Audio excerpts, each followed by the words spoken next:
SLST নবম থেকে দ্বাদশ চাকরি প্রার্থীদের বিক্ষোভ। গান্ধী মূর্তির পাদদেশে 1129 দিনের আন্দোলন চাকরি প্রার্থীদের, তবুও এখনো পর্যন্ত চাকরি মেলেনি, মিলেছে কেবল প্রতিশ্রুতি। তাই আবারও তারা রাজপথে সরকারের দৃষ্টি আকর্ষণের জন্য চাকরি প্রার্থীরা সুবোধ মল্লিক স্কোয়ার থেকে ধর্মতলার উদ্দেশ্যে তাদের পদযাত্রা করে তাদের বঞ্চনার কথা তুলে ধরেছে।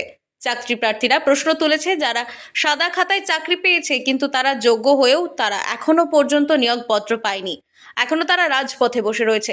চাকরি প্রার্থীদের একাংশ দাবি করেছে, অভিষেক বন্দ্যোপাধ্যায় এবং রাজ্যের মুখ্যমন্ত্রী মমতা বন্দ্যোপাধ্যায় তাদের নিয়োগের ব্যাপারে বারবার আশা দিয়েছে, কিন্তু এখনো পর্যন্ত তাদের নিয়োগের ব্যাপারে তারা বিশেষ কোনো সদার্থক ভূমিকা পালন করতে দেখা যায়নি, মিলেছে কেবল প্রতিশ্রুতি আর প্রতিশ্রুতি।